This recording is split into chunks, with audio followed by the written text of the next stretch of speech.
Y al menos 50 pacientes renales permanecen y esperan hace mucho tiempo someterse a diálisis en el Hospital Regional de Luque. Sin embargo, por falta de máquinas y profesionales deben buscar otros centros asistenciales.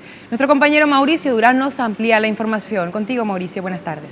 Así es, Tani, realmente una situación bastante lamentable la que se vive actualmente en el Hospital Regional de Luque. Según mencionaban los especialistas del área de nefrología de este hospital, desde hace aproximadamente un año se está solicitando ya al ministro, a las autoridades del Ministerio de Salud, la reposición de un especialista que está en Francia actualmente y cuyo rubro no fue repuesto, por lo cual no se están pudiendo realizar las diálisis correspondientes. Mencionaban que normalmente se hacen al menos 5 por día para pacientes ambulatorios y otros 5 para internados, pero esto no es suficiente teniendo en cuenta, como ya lo dijiste, la cantidad en listas de espera que puede superar fácilmente las 50 personas. Vamos a escuchar lo que mencionaba al respecto la doctora Ana Landolfi sobre este tema.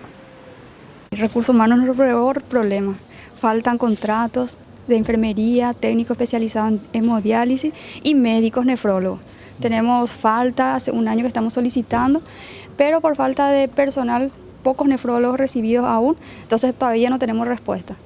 Pero la situación es un poco más complicada, inclusive teniendo en cuenta que una persona que requiere hacerse una diálisis debe hacerlo por lo menos por 8 horas. Ante la falta de personal y también la cantidad de personas que están esperando para hacerse este estudio, la mayoría de las personas que van al Hospital Regional de Luque solamente lo hacen durante 4 horas, con lo cual obviamente no se recuperan completamente. Y en algunos casos inclusive deben ser transferidos a otros centros regionales o en las inmediaciones para poder realizarse esta diálisis. Y esto es lo que mencionaba al respecto la encargada del área de nefrología.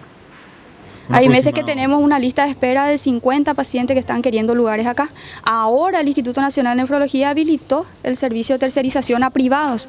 Con eso disminuyó un poco más nuestra lista de espera, pero siempre llegan pacientes internados. Cada semana tenemos pacientes internados, ya sea de acá de la zona de Central o del interior del país.